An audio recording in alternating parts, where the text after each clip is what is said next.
খলিফা হারুনুর রশিদ বাগদাদের খলিফা, খলিফা হারুনুর রশিদ বাগদাদের খলিফা। তার দরবারে একবার বাহলুল যায় হাজির। খলিফা হারুনুর রশিদ মন্ত্রী পরিষদ এবং ভিআইপি ভিভিআইপি লোকদেরকে নিয়ে মদের আসর বসাইছে।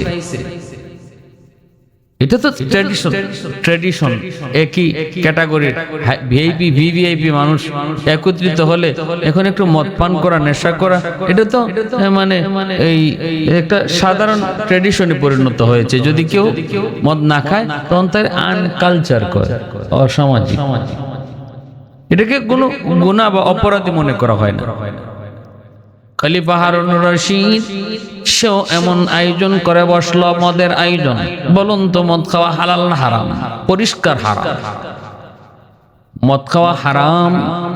আল্লাহ পাক রব্বুল আলামিন পবিত্র কোরআনুল কারীমে মদের বিষয়ে তিনি পরিষ্কার বলেছেন। 3 বারে মদের আয়াত নাজিল হয়েছে। শেষবারে আল্লাহ পাক সাফ সাফ জানায় দিলেন মদ খাওয়া কি হালাল না হারাম। 3 বারে আল্লাহ 3 ধাপে মদকে হারাম করেছেন। ওই মদ, এই মদ খাওয়ার অনুষ্ঠানে বাহলুল আল্লাহ পাগল হাজির হয়ে গেছে।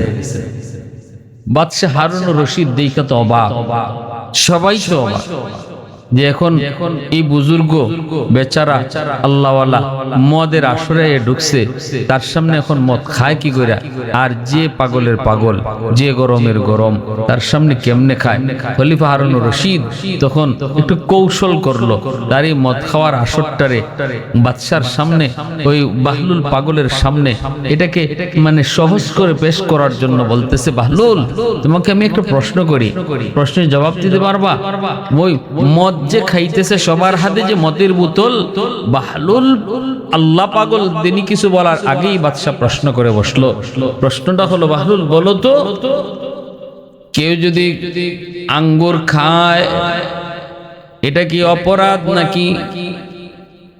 বাহলুল বলেন, অসম্ভব, অপরাধ হতেই পারে না। কেন অপরাধ হবে? আঙ্গুর খাওয়া তো অপরাধ নয়। তারপরে বাদশাহ কই, আঙ্গুর খাওয়ার পরে যদি পানি পান করে এটা কি অপরাধ? কয় না।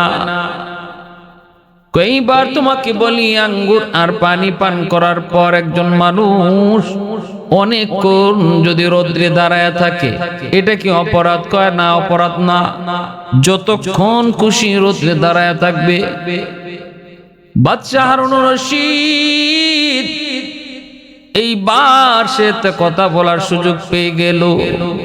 ডাক দিয়ে বলতেছে, ও বাহলুল, তাহলে তুমি বলো, এই যে আমাদের হাতে দেখতেছো মদ, এই মদটা কিন্তু আঙ্গুর আর পানি দিয়েই বানানো হয়েছে। আঙ্গুর আর পানিকে অনেক দিন রোদ্রে এরকম ভাবে তাপ লাগানোর পর এই আঙ্গুরটা এই পানিটার মিশ্রণের পর জাল দেওয়ার পরে সেটা মদ হয়। তুমি তো নিজেই বলেছো আঙ্গুর খাওয়া দোষ নয়, পানি পান করাও দোষ নয়। আর আঙ্গুর পানি খাইয়ে একজন মানুষ যদি রোদ্রে দাঁড়ায় তাপ নেয় এটাও দোষ নয়। তাহলে মদ তো এই 3 জিনিসের সমন্বয়ের নামই। তাহলে কেন মদ খাওয়া হারাম হবে?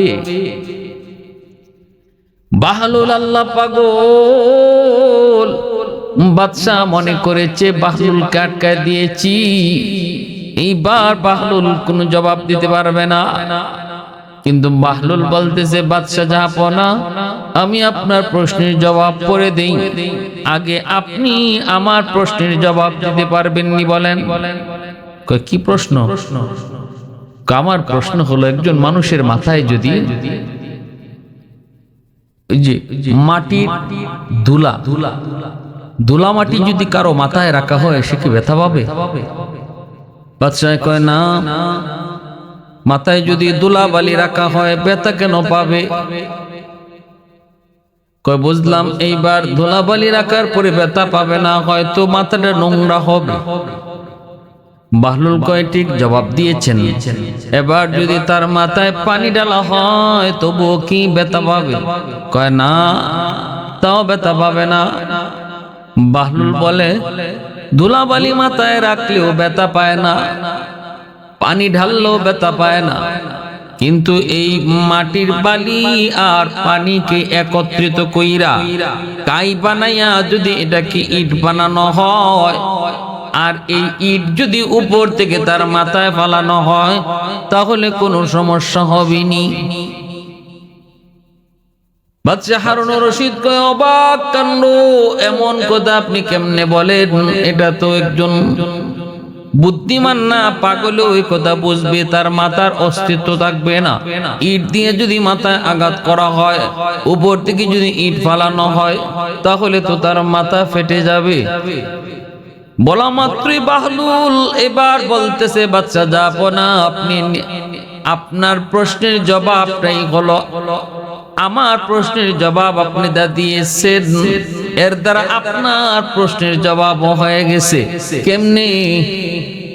দেখেন, পৃথক পৃথক মাটির বালি তার মাথায় রাখলেও ব্যথা পায় না, পৃথক পৃথক পানি ঢাললেও ব্যথা পায় না, কিন্তু এই মাটি আর পানিকে একত্রিত করলে ইট বানায় যদি মাথায় রাখা হয় তাহলে মাথা ফেটে যায়। তাহলে বোঝা গেল পৃথক পৃথকে কোনো দোষ নাই, একত্রিত করলে পরে বিপদ। ঠিক তেমনি ভাবে খেজুর আর পানি পৃথক পৃথক যদি কেউ খায় তাহলে কোনো দোষ নাই, কিন্তু এই খেজুর আর পানিকে যদি একত্রিত কইরা আগুনে জাল দেওয়া হয় তাহলে এটা মদ হয়ে যায়।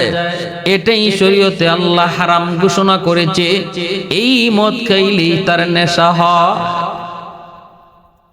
উপস্থিত পুরা মজলিস অবাক হয়ে গেল। একজন মানুষ দেখতে পাগল কিন্তু তার মাথায় কি পরিমাণ জ্ঞান। বাদশাহ সাথে সাথে মদের বোতল হাত থেকে ফালাই দিল। যত ভিআইপি মন্ত্রী মিনিস্টার ছিল সবাই যার যার হাত থেকে মদের বোতল ফালাই দিল।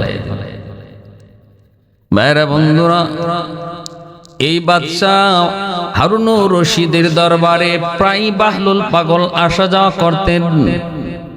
প্রায় তিনি আসতেন, বাদশাহ ওনাকে মূল্যায়ন করত, সব কথা মানত না, কিন্তু খেপাইতো না, বেয়াদবি করত না, চালাক বেয়াদবি করত না, কিন্তু আসতে দিত, বসতে দিত, কথাও শুনতো, মজাও নিত। এক ভরা মজলিসের ভিতরে মন্ত্রী মিনিস্টার সব, এই অবস্থায় একদিন বাহলুল সবার সামনে খুব দ্রুত একদম বাদশার পাশের চেয়ারে এসে বসে গেছে। সবাই তো অবাক হয়ে গেছে, এত বড় একটা জরুরি মিটিং আর মজলিসের মধ্যে বাহলুল পাগল বাদশার কাছে এসে বসা। বাদশার প্রেস্টিজে লাগলো, বাদশাহ খুব মর্মাহত হলো, বাদশাহ খুব চিন্তায় পড়লো, এখন কি করে, ইজ্জত গেছে। বাদশাহ তখন বলতেছে, বাহলুল তুমি এই মজলিসে এসে এইভাবে বসছো, ঠিক আছে, তোমার এই বসা অবস্থায় তোমার এখানেই রাখা হবে, তুমি তোমার নিজ জায়গায় বসছো, তুমি তোমার ঠিক জায়গাতেই বসছো। যদি তুমি আমার একটা প্রশ্নের জবাব দিতে পারো, আর যদি প্রশ্নের জবাব দিতে না পারো তাহলে এই বসার অপরাধে তোমাকে একটা শাস্তি দেওয়া হবে। সেই শাস্তিটা হলো তোমার এই দাড়ি মুন্ডায়া তোমার এই গাদার উপরে সোয়ার কইরা শহর ঘোরানো হবে। প্রশ্নের জবাব যদি দিতে না পারো, আর যদি দিতে পারো তাহলে যেই চেয়ারে বসছো চেয়ার তোমারই উপযুক্ত। ঠিক আছে, আপনার প্রশ্ন বলেন। প্রশ্ন হলো একটা গাছ। কয়টা গাছ? একটা গাছ, 12টা ডাল, 30টা করে, প্রতি ডালে 30টা করে পাতা, প্রতি পাতার এপাশ ওপাশ, এক পাশ অন্ধকার আর এক পাশ আলোকিত। বলো এটা কোন গাছ? এমন প্রশ্ন কখনো কোনোদিন মন্ত্রী মিনিস্টাররাও শুনে নাই।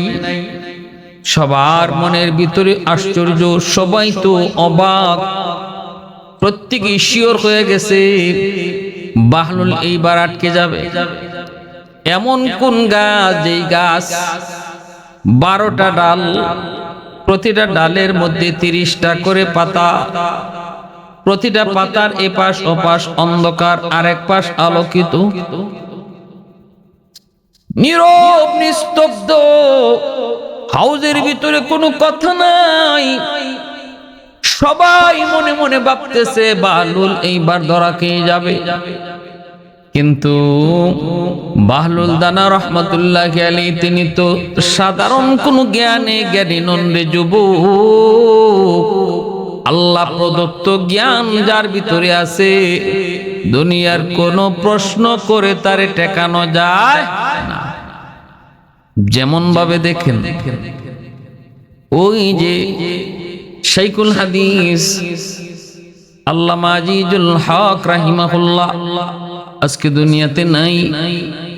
বাবরি মসজিদ ভাঙ্গার পরে যখন লং মার্চের ডাক দিলেন, সাংবাদিকরা তারে প্রশ্ন করেছিল, হুজুর আপনি এটা কি ঘোষণা দিলেন? লং মার্চ এক দেশ থেকে আরেক দেশে যাবেন, জানেননি এক দেশ থেকে আরেক দেশে যেতে হলে আইন আছে, ওই দেশের পাসপোর্ট লাগে, ওই দেশের অনুমতি লাগে। দেশের আইন অমান্য কইরা যদি আপনি অন্য দেশে যেতে যান, এটা কি রাষ্ট্রদ্রোহী নয়? এটা তো রাষ্ট্রদ্রোহিতা। কোন রাষ্ট্রের সাথে এটা কখনো হয় না। আপনি রাষ্ট্রদ্রোহী মামলায় আসামি হবেন, আপনি বেআইনি কাজ কেন করবেন? তখন শাইখুল হাদিস রহমতুল্লাহি আলাইহি সাংবাদিক মাহফুজুর রহমান, যে ইংরেজি পত্রিকার সাংবাদিক, তারা বলছিলেন যাব না। শুনেন, আপনি তো আমাকে বলতেছেন যে আমি আইন মানি না কেন? আরে আইন সবই জানি, সবই বুঝি, কিন্তু এমন এক পরিস্থিতিতে আমরা পড়ছি কোন কাজ করলে আইন মানা হয় আর কোন কাজ করলে আইন মানা হয় না, এটা এখন আমাদের মাথায় নেই। কথাটা বুঝাইতে গেলে আপনাকে একটা এক্সাম্পল দিয়ে বুঝাইতে হয়। আপনি দরিয়া চিনেন? দরিয়া? সাংবাদিক বলে হ্যাঁ দরিয়া তো চিনি। দরিয়ার মাঝখানে যদি কোনো নৌকা ডুবে তাহলে যাত্রীরা এদিক সেদিক শুধু প্রাণ বাঁচাইতে সাঁতরায়। কোন দিকে সাঁতরাইলে তীর কাছে পাওয়া যাবে ওই জ্ঞানটা তখন থাকে না। সবাই প্রাণ বাঁচানোর জন্য যে যেদিক পারে ওই দিকেই সাঁতরায়, অথচ তার মাথায় তখন ওই কাজটাই করে না যে কোন দিকে সে সাঁতরাবে, কোন দিকে সাঁতরালে খুব কাছাকাছি তীর পাওয়া যাবে। কারণ বিপদ, কঠিন থেকে কঠিন বিপদ, বিপদের মুহূর্তে তখনই সাধারণ হুঁশ থাকে না। ঠিক তেমনি আমরা এমন এক পজিশন আর সিচুয়েশনে পড়েছি, এই অবস্থায় কোন কাজ করলে আপনার দেশের আইন মানা হয় আর কোনটা করলে দেশের আইন মানা হয় না, এই অবস্থা আমাদের এই হিতাহিত জ্ঞান নাই। আমাদের নৌকাও সাগরে ডুবে গেছে, আমরা এখন ডুবন্ত যাত্রী, সাঁতরাইতেছি। কি যা জবাব দিয়েছেন? মুহূর্তের ভিতরে সাংবাদিক লাজবাব, একদম চুপ হয়ে গেছে। ঠিক তেমনি ভাবে বাহলুল দানা রহমতুল্লাহি আলাইহি সাধারণ জ্ঞান তো না, আল্লাহ প্রদত্ত জ্ঞান। ইনি বলতেছেন আপনার প্রশ্ন হলো একটা গাছ, 10টা ডাল, প্রতি ডালে 30টা করে পাতা, প্রতি পাতার এক পাশ হলো আলোকিত আর এক পাশ হলো অন্ধকার। বলে হ। বাহলুল দানা বলেন গাছটা হলো একটা বছর। জবাব দিতেছেন একটা গাছ মানে একটা বছর, 12টা ডাল মানে 12টা মাস, এক বছরে 12টা মাস, 12 মাসে এক বছর। একটা গাছে 12টা ডাল, প্রতি মাস আবার 30 দিনে মাস। আপনি বলছেন প্রতি ডালে 30টা করে পাতা, মানে প্রতি মাসে হলো 30টা করে দিন।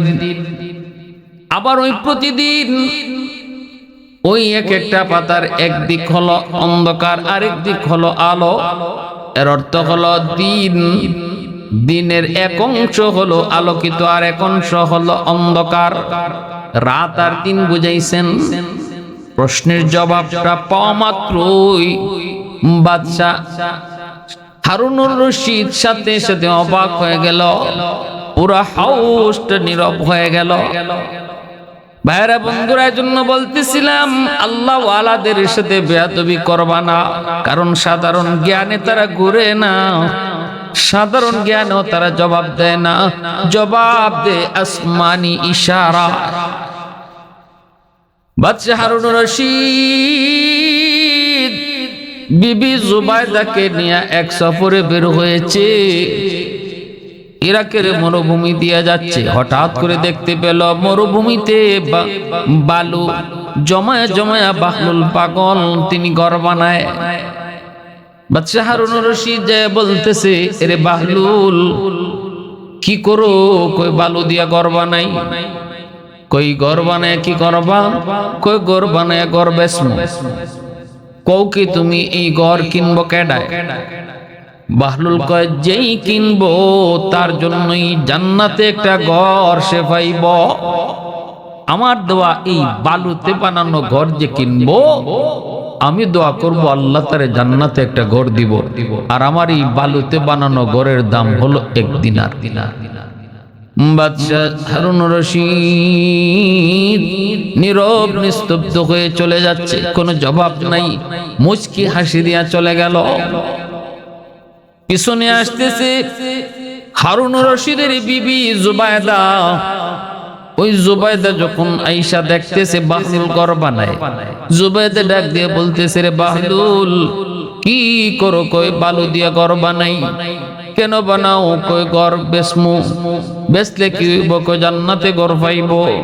দাম কত তোমার এই বালুর ঘরের? কই 1 দিনার। নাও 1 দিনার।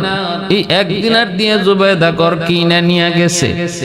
ভাইরা বন্ধুরা, ওই রাত্রে বাচ্চা হারুন রশিদ বিবিকে নিয়ে ঘুমাইলো। স্বপ্ন যুগে দেখতে পেয়েছে জান্নাত, জান্নাতের ভিতরে সে ঘুরতেছে। এত দামি একটা ঘর। ওই ঘর দেখে বাদশা বড় অবাক। এত সুন্দর, এত সুন্দর। কাছে গেল, ঘরে যায় দেখে তার বিবির নাম লেখা জুবায়দা। জুবায়দা ভিলা, জান্নাতের উপরে লেখা জুবায়দা ভিলা। বাদশাহ হারুন রশিদ বিবি সাহেবের ঘর দেখে সে ঢুকতে চাইলো, সাথে সাথে গারওয়ান আটকায় দিয়া কয়, থামেন, এই ঘরে ঢুকবেন না, এটা আপনার না। এই ঘরটা তো আপনার না, এখানে কেন দাঁড়াইছেন? আপনি তাড়াতাড়ি বের হন। কয়, তো আমার বিবির ঘর, আমার বিবির ঘরে আমি ঢুকবো, এখানে অনুমতি কিসের? বিবির ঘরে ঢুকবো, অনুমতি কিসের? এই কথা বলা মাত্রই বাদশাহ হারুন রশিদ যখন কইছে, না আমি তো আমার বিবির ঘরে ঢুকবো, দারোয়ান কয়, সাবধান, আপনি এটা বিবির ঘর কইয়া চালাইতে পারবেন না। বিবির ঘর কইয়া চালানোর দিন হলো দুনিয়া, আর এটা হলো আখেরাত। আখেরাতে কেউ কারো ঘরে ঢুকতে পারে না। আখেরাত যার ঘর সেই ঢুকবে আমলের বদৌলতে। দুনিয়ার জগতে হলো বাপের ঘরে ছেলে ঢুকে, ছেলের ঘরে বাপ ঢুকে, স্ত্রীর ঘরে স্বামী ঢুকে, স্বামীর ঘরে স্ত্রী ঢুকে। কিন্তু এখানে না, এখানে যার যার ঘরে ঢুকতে হবে। বাদশাহ হারুন রশিদ অবাক, ঘুম ভেঙে গেল। টের পাইলেন, বুঝতে পারলেন, ওই যে বাহলুলের কাছ থেকে আমার বিবি একটা ঘর কিনেছে, ওই ঘরটা কেনার কারণেই সে জান্নাতে ঘর পেয়েছে। কথা তো ঠিক, বাহলুল যা বলেছিল জান্নাতে ঘর দেবে, আমার স্ত্রী জুবায়দা তো ঘর পেয়ে গেল। কিন্তু আমি তো হতভাগা, দুর্ভাগা। সকালবেলা উইটে বাদশা দ্রুত বাহলুলকে খুঁজতে লাগলো, পেয়ে গেল। ওই দিনও সে এরকম বালু দিয়া ঘর বানায়। বাদশা যায় বলতেছে, রে বাহলুল, ও বাহলুল, একটা ঘর আমি কিনতে চাই, আমাকে একটা ঘর তুমি দিবানি, আমি কিনব। কয়, ঠিক আছে, নেন, নিতে পারেন, আমি তো ঘর বানাইতেছি বিক্রি করার জন্য। কিনে যখন 1 দিনার দিতে চায়, বাহলুল কয়, কি করো, মজাক করো নাকি, ঠাট্টা করো নাকি? কয়, কি হইছে? কয়, আমার এই একটা ঘরের দাম হলো তামাম দুনিয়ার যত সম্পদ, সব সম্পদ এক জায়গায়, আর আমার এই ঘরের দাম হলো এক জায়গায়। বাদশাহ হারুন রশিদ অবাক হয়ে বলতেছে, রে বাহলুল, তুই না গতকাল কি বললি 1 দিনারের বিনিময়ে এই ঘর? বাদশাহ যখন এই কথা বলে, তখনই বাহলুল কয়, রে বাদশাহ শোনো, এই 1 দিনার দাম ছিল ততক্ষণ যতক্ষণ এই ঘরের প্রকৃত মূল্য তুমি জানতায় না, বুঝতায় না। তখন ছিল এই ঘরের মূল্য 1 দিনার। কিন্তু এখন তুমি এসেছো যাই না শুই না দেইকা তুমি এসেছো, যার কারণে এই ঘরের দাম আর 1 দিনার নয়। এখন তুমি জানি না শুনে আইছো, স্বপ্নে দেখিয়া শুনে তুমি আইছো, এজন্য এই ঘরের মূল্য এখন তামাম দুনিয়ার সমস্ত সম্পদ। ভাইরা বন্ধুরা, জন্য বলতেছিলাম, আল্লাহওয়ালারা সাধারণ কোনো বিষয় নয়। আমি আপনি মনে করব আল্লাহওয়ালাদের কথা অল্প, আল্লাহওয়ালাদের বিষয়টা অল্প, কিন্তু এর রহস্য অনেক গভীর। मैं तालिबे मौला को मेरे इश्क निराला, मैं तौलिब मौला हूँ मेरे इश्क निराला है जुमला जहाँ जिनके तजल्ली से उजाला है जुमला जहाँ जिनके तजल्ली से उजाला मादर दु जहाँ गैर खुदा यार नदारम যদি আদে খুদা হিচ দিগর কার নদারম যদি আদে খুদা হিচ দিগর কার নদারম। বাগদাদের বহুত বড় আর একজন আল্লাহর ওলি জুনাইদ বাগদাদি, ইনি একদিন কইতেছেন, ও আমার মুরিদানেরা, তোমরা কি বাহলুলকে কোথাও পাইছনি? পাইলে আমাকে একটু বাহলুল পাগলের কাছে নিয়ে যাবানি। মুরিদানেরা কই, হুজুর আপনি এত বড় আলেম, এত বড় মুফাসসির, এত বড় মুহাদ্দিস, আপনি পাগলের খুঁজে কেন যাবেন? জুনাইদ বাগদাদি কয়, তোমরা তারে চিনো না, কিন্তু আমি ভালো করে চিনি, আমাকে তার সংবাদে নিয়ে চলো। মুরিদানরা খোঁজ করে করে নিয়ে আসলো, পেয়ে গেল মরুভূমিতে বাহলুল। আল্লাহ পাগল, আল্লাহ পাগল, আল্লাহর জন্য দেওয়ানা। ওই অবস্থায় তারা ঈসা সালাম জানাইলেন। জুনাইদ বাগদাদি সালাম দিয়া কয়, কে গো তুমি? বাহলুল পাগল কয়, আমার পরিচয় পরে নেও, আগে কও তুমি কে? কয়, আমি হলাম জুনাইদ বাগদাদি। ও আপনি শায়েখ জুনাইদ বাগদাদি, আপনি মানুষদেরকে তাফসীর করেন, ওয়াজ নসিহত করেন। ও আপনার নাম শুনেছি, অনেক শুনেছি আপনার। তো ভালো কথা, আপনি যে মানুষকে এত কোরআন হাদিসের আলোচনা শোনান, দ্বীনের কথা শোনান, ভালো আলহামদুলিল্লাহ। কথা বলার আদব চিনেন আপনি? জুনাইদ বাগদাদি বলেন, হ্যাঁ কথা বলার আদব তো আমি চিনি। আল্লাহ রাসূলের সুন্নাহ, কথা বলার আগে বিসমিল্লাহ কইয়া আল্লাহর প্রশংসা করে কথা কোয়া শুরু করো। আমি তো এই কথা দেখি, আমি কথা বলার সময় রাসূলের সুন্নাহর দিকে খেয়াল রাখি, মুক্তাদায় হাল বুঝে কথা বলি, যার যতটুকু কথা বলার যেখানে এতটুকুই বলি, এক্সেস কথা বলি না। এই সুন্নাহ অনেকগুলা কইল।